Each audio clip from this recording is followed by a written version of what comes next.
아니기를 바라지만 안타깝게도 언젠가 제가 읽었던 그 기사를 보니까 미국의 어느 주에서는 메리 크리스마스라고 할 수 없도록 법으로 이렇게 정해놓은 데가 있다고 합니다. 메리 크리스마스라고 하는 의미는 기뻐하라 예수님의 예배를, 그러니까 마스가 메스 예배라고 하는 의미를 갖고 있는 단어인데요. 그러니까 예수님을 찬양해서 기뻐하라, 예수님께 드리는 예배를 기뻐하라라고 하는 의미가 메리 크리스마스예요. 그런 얘기를 하면 종교의 자유에 저촉이 돼서 법으로 이렇게 처벌을 받는다는 얘기를 들었습니다. 물론 사회가 예수 그리스도를 입 밖에 내지 못하도록 이 성탄절의 그 의미를 예수님의 그 오심을 입 밖에 내지 못하도록 법으로 제한한 것도, 제재를 가하는 것도 참 무서운 일이긴 하지만, 그것보다 더 무서운 일은 이런 제한과 제재는 없지만 그냥 사회 분위기 가운데에 성탄절에서 중심이 되어야 될 예수 그리스도가 사람들의 뇌리로부터 서서히 희미해져 버리도록 만드는 사회 분위기, 요즘 자본주의의 그런 분위기들이 저는 더 무서운 것 같습니다. 크리스마스 시즌에 백화점에 가보셔서 아시겠지만 어디 가나 트리가 있고, 어디 가나 성탄 캐롤이 울리고, 고요한 밤 거룩한 밤이 불려지고, 때로는 메리 크리스마스라고 하는 이 글자들이 곳곳에 붙어 있긴 하지만 결국 그것은 예수님의 오심을 기념하고 기억하자는 의미가 아니라 물건 더 사라고 하는 그런 성탄의 그 들뜬 마음을 북돋아주는 그런 도구에 지나지 않게 되어버렸어요. 여러분 어떠십니까? 성탄절이 가까우고 있습니다. 성탄의 의미가 무엇입니까? 좋은 거 사서 나누고 하는 것이 성탄입니까? 가족과의 모여서 맛있는 거 먹는 것이 성탄절입니까? 과연 여러분들에게 성탄절은 어떤 의미입니까? 과연 우리 그리스도인들은 이 성탄절을 어떻게 맞이해야 하겠습니까? 그래서 오늘 저는 25일 성탄절까지 예수 그리스도의 탄생과 연관이 있는 말씀들을 중심으로 해서 성탄절의 의미, 예수 그리스도 이 땅에 오심을 함께 나누고자 합니다. 오늘 마태복음을 보니까 이렇게 시작을 하고 있죠. 1절에 아브라함과 다윗의 자손 예수 그리스도의 계보라라는 말로 시작하고 있어요. 계보라는 말은 족보라는 의미죠. 마태가 예수님의 족보, 아브라함과 다윗의 자손 예수 그리스도라라고 하는 그 족보로 지금 예수님의 오심을 기록하고 있는 이유는 이미 다 알고 계시겠지만 예수님이 혈통을 따라서 오신 분임을 말하기 위해서가 아니에요. 예수님은 혈통과 전혀 관계가 없으신 분이에요. 무관하신 분이에요. 왜냐하면 그분은 성령으로 잉태되신 분이기 때문에, 성령으로 잉태되어 있다 오신 분이기 때문에 인간의 혈통과는 전혀 무관하신 분입니다. 그럼에도 불구하고 마태는 예수님의 족보를 마태복음 신약 성경의 첫 번째 1절에 기록을 하고 있어요. 그러면 마태는 어떤 의도로 예수님의 족보를 마태복음 시작에 기록하고 있는가? 앞서 말씀드렸지만 마태는 예수님이 아브라함의 후손으로서 뼈대에 있는 그런 혈통의 그런 가문의 자손이다라는 것을 말하기 위함이 아니에요. 마태가 이렇게 예수님을 아브라함과 다윗의 자손이라고 얘기하며 족보를 기록하는 이유는 아브라함 때에, 다윗 때에 하나님이 그들에게 약속하신 그 자손이, 그 후손이 누구다? 예수다 라는 것을 밝히기 위함이에요. 뿐만 아니라 바로 그 약속의 성취자이신 그 예수라는 분이 이 땅에 오셔서 어떠한 일을 하실 것인지에 대해서 마태가 족보를 통해서 말하고자 하는 거예요. 예수님은 이 땅에 오셔서 어떤 일을 하셨을까요? 어떤 일을 그분이 하실 일이 무엇일까요? 1절에 보면 다윗의 자손이라고 하는 부분이 보일 겁니다. 보이시죠? 이 다윗의 자손, 이 말을 좀 더 우리가 깊이 들여다보면 예수님께서 이 땅에 오셔서 하신 일이 무엇인지, 하실 일이 무엇인지를 우리가 알 수 있는데요. 다윗의 자손이라고 하는 이 부분에 있어서 하나님께서 다윗에게 약속하신 것이 하나 있어요. 그 말씀이 사무엘 하에 기록이 되어 있는데 우리 같이 읽겠습니다. 내 수완이 차서 내 조상들과 함께 누울 때에 내가 내 몸에서 날 내 씨를 내 뒤에 세워 그의 나라를 견고하게 하리라. 그는 내 이름을 위하여 집을 건축할 것이요 나는 그의 나라 왕위를 16절이요 내 집과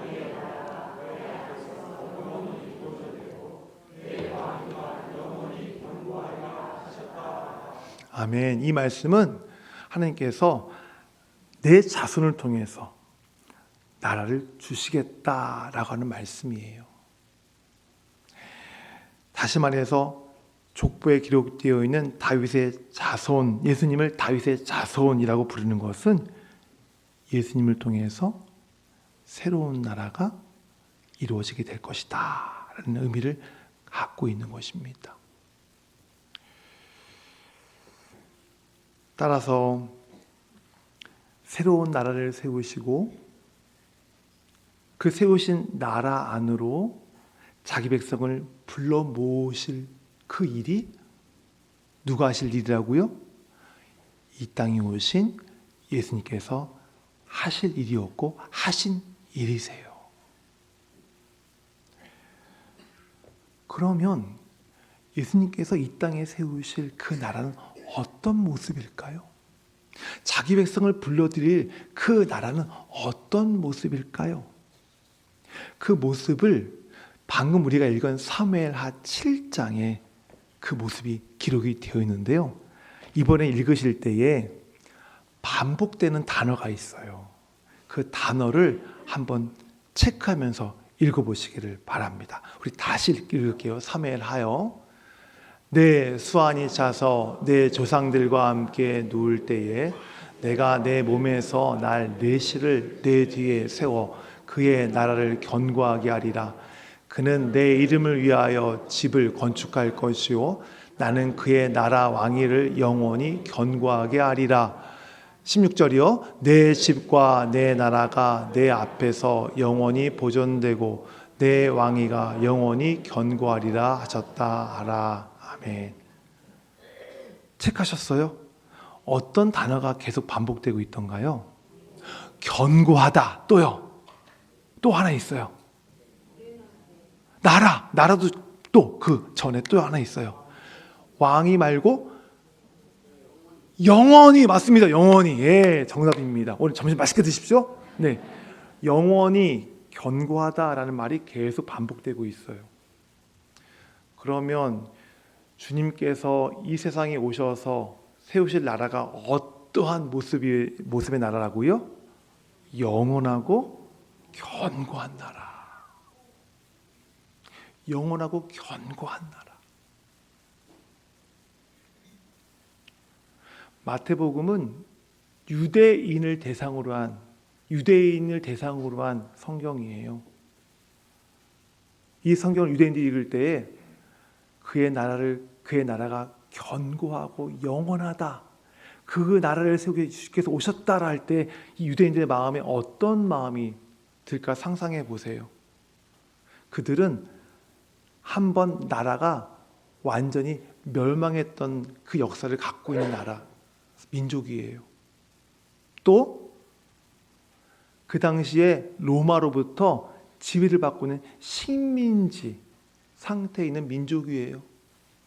그러니 견고한 영원한 나라라고 하는 이 말이 그들에게 얼마나, 그 당시 그리스도인에게 얼마나 참 위로가 되고 기쁨이 되고 기대가 되고 소망이 되었을까요? 어마어마무시한 그러한 적들의 공격 앞에도, 입을 벌리고 달려드는 사자와 같은 그 위협 앞에도, 사자굴에 들어가는 그런 위험 앞에서도 결코 흔들리지 않는, 그 위에 쌓여있는 벽돌 하나 떨어지지 않는 그 견고하고 영원한 나라. 어떤 나라요? 예수님께서 세우실 나라. 주께서 세우신 나라. 이 견고하고 영원한 나라에 대한 소식이, 주께서 이 땅에 세우신 견고하고 영원한 나라의 이 소식이 여러분에게 복된 소식으로 믿어지기를 바라고요. 이 소식이 여러분에게 정말 위로가 되기를 간절히 소원합니다.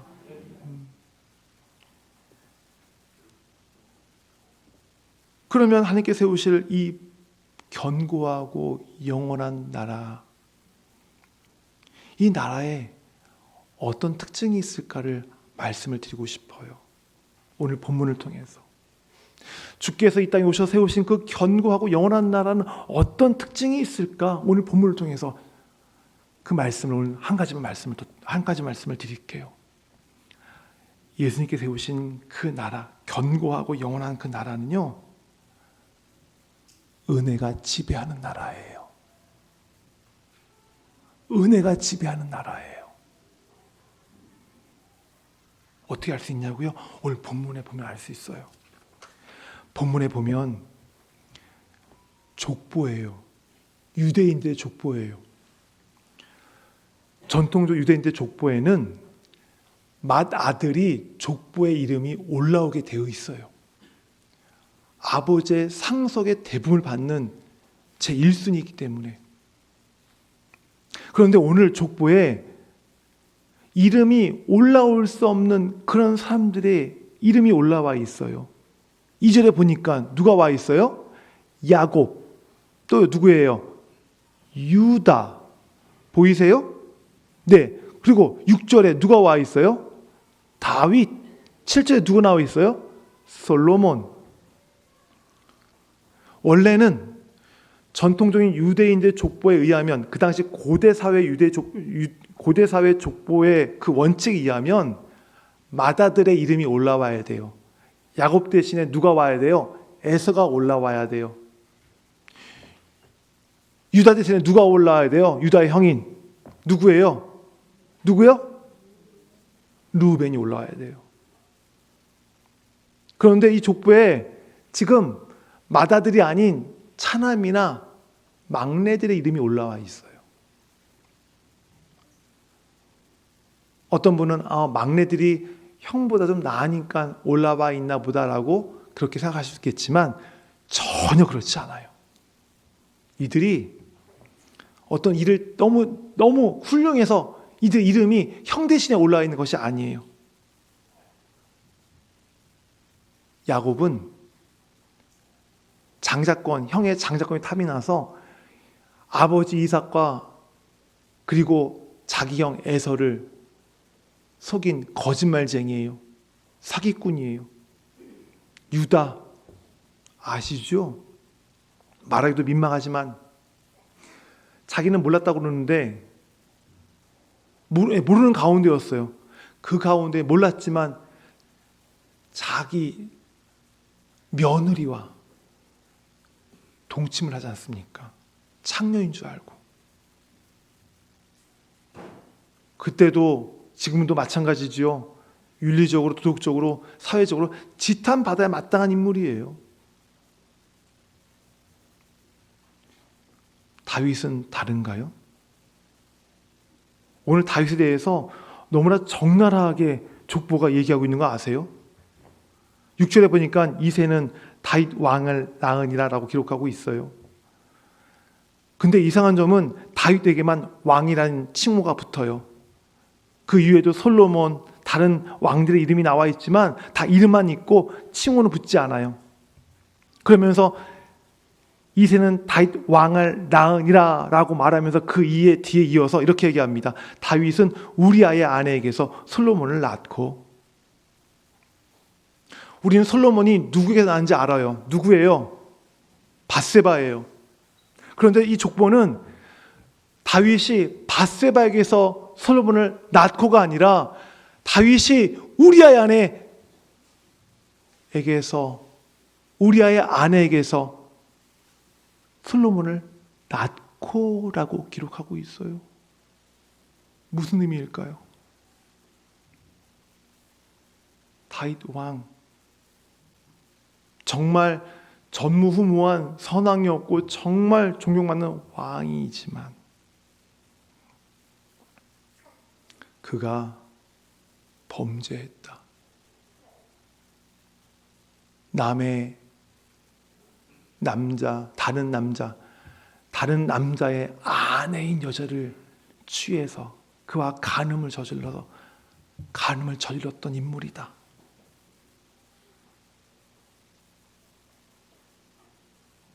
오늘 기록된 족보에는 이런 얘기들이 자세히 나오지 않지만 야곱, 유다, 다윗, 솔로몬을 얘기하면서 이렇게 얘기합니다. 정말 이 족보에 올라올 수 없는 자격의 인물들이다. 하찮은 사람들이다. 정말 형편없는 사람들이다. 그런데 그들의 이름이 올라와 있어요.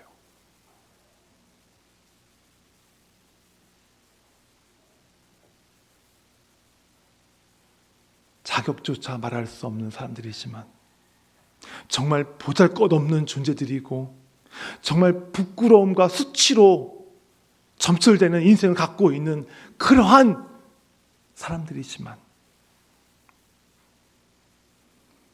이런 못난 사람들이, 이런 죄인들이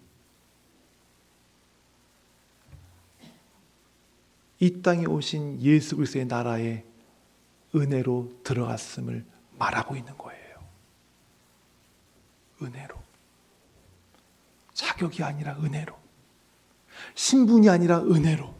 가진 것이 아니라 은혜로. 자기의 선함이 아니라 은혜로. 주의 은혜로.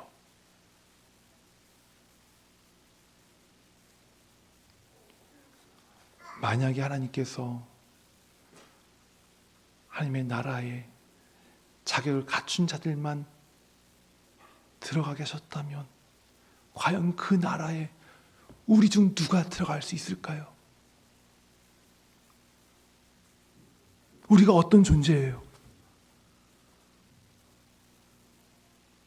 다윗이 시편에서 이렇게 우리의 존재를 얘기하고 있어요. 시편 14편 2절과 3절이에요. 말씀 올려주시겠어요? 같이 읽겠습니다. 여호와께서 하늘에서 인생을 굽어 살피사 지각이 있어 하나님을 찾는 자가 있는가 보려 하신즉 다 치우쳐 함께 더러운 자가 되고 선을 행하는 자가 없으니 하나도 없도다. 다 하나같이 하나님을 찾지 않는 인생, 더럽고 추악한 죄인이라는 것이에요. 모든 인생들이. 그런데 그래서 그렇기 때문에 우리 가운데에 어느 누구도 하나님의 나라에 들어갈 자격이 없는 거예요.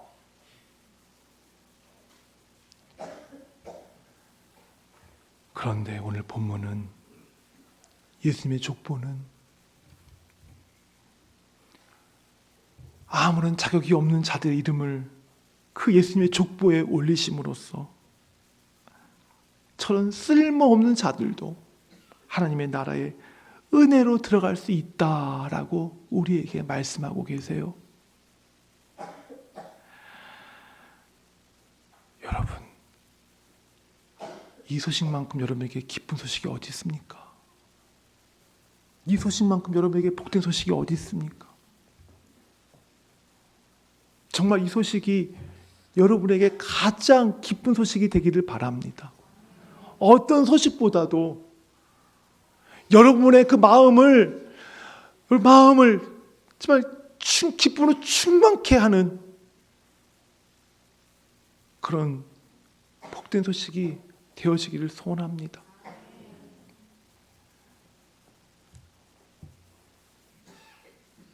마태는 이 마가복음을 쓰면서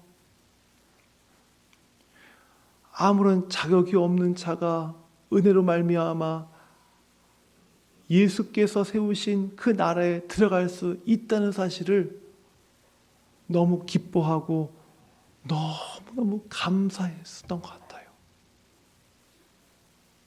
왜냐하면 그가 자기를 표현하는 그 부분을 보면 알 수 있어요. 마태, 마가, 누가에 예수님의 제자들의 이름이 나오는데요. 유독 마태복음에서 예수님의 제자 이름을 기록할 때 마태가요, 자기 이름 앞에 한자를 더 넣어요. 뭔지 아세요? 세리마태예요. 세리마태. 자기가 쓰는 거잖아요. 성령의 감동으로 자기가 쓰는 거지만 그 말 지우고 그냥 마태라고 쓸 수도 있어요. 그것뿐이 아니에요. 마태는 예수님이 자기를 부르실 때 어디서 부르셨는가를 기록하고 있어요. 어디서요? 맞아요. 세금 걷는 세관에서 자기를 부르셨다고 솔직하게 기록하고 있어요.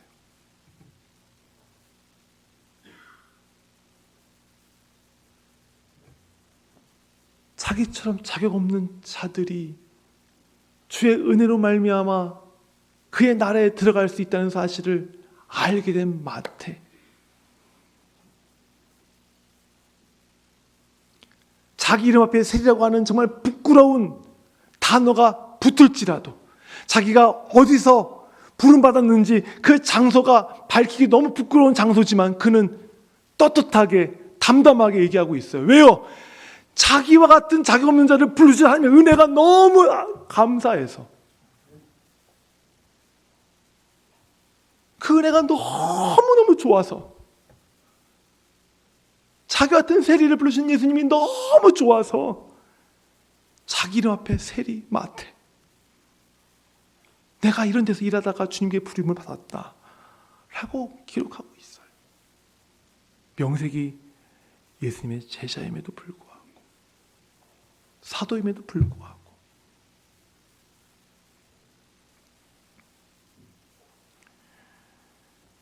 성도 여러분, 여러분이 예수 그리스도의 은혜로 말미암아 그의 나라에 들어가신 줄 믿습니까?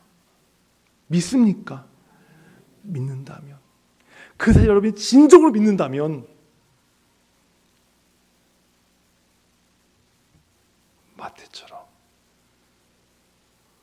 자기를 낮춰야 되는 거예요. 자기를 낮추셔야 돼요. 마태는 볼품없는 자기, 자격 없는 자기를 사용하신 예수님, 마태복음이 다른 이들에게는 예수님의 나라와 예수님의 복음을 전하는 그런 복음의 책이지만 마태에게 개인적으로는요, 나 같은 인간, 나 같은 쓸모없는 인간, 나같이 허접한 인간, 하찮은 인간 주님께서 제자로 부르셨어. 나같이 볼품없는 인간을, 죄인을 주께서 부르셔서 사도로 사용하셨어라고 하는 그 간증이 기록되는 책이 바로 마태복음이에요. 마태 자 개인적으로는 은혜를 아니까, 은혜가 너무 좋으니까, 은혜가 너무 감사하니까 마태는 사도임에도 불구하고 제자임에도 불구하고 자기를 세리라고 말하며 서슴없이 말하며 자기를 낮추고 있어요. 자기를 낮추고 있어요. 여러분이 은혜로 말미암아 하나님의 나라에 들어간 백성임을, 신자임을, 자녀임을 진정으로 고백한다면 날마다 여러분을 낮추려고 애를 써야 합니다.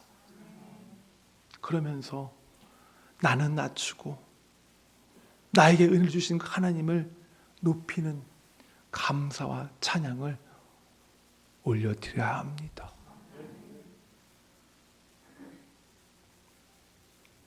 그리고 이런 신자들이 모여있는 교회 역시 또 자기의 찰남, 자기의 공로, 자기의 발음, 자기의 주장 내세우는 것이 아니라 나는 야곱과 같은 존재야. 나 유다 같은 사람이야.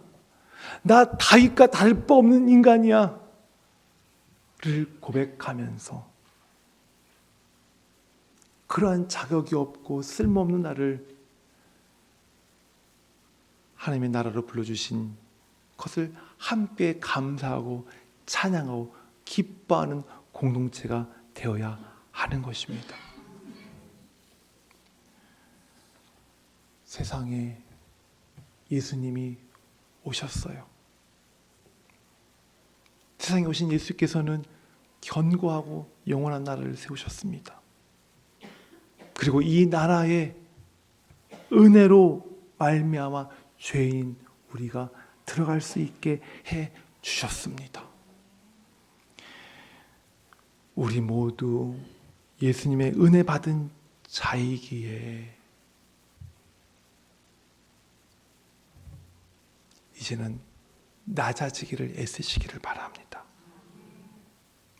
그 은혜 받은 자이기에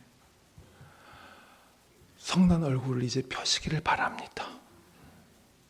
은혜 받은 자이기에 굳었던 마음을 이제는 그 굳었던 마음이 녹아지시기를 바랍니다. 그리고 신자로서 은혜의 공동체로서 하나님께 함께 감사하고 하나님께 함께 기뻐하는 그러한 저와 여러분 우리 교회가 되기를 간절히 소원합니다. 기도하겠습니다.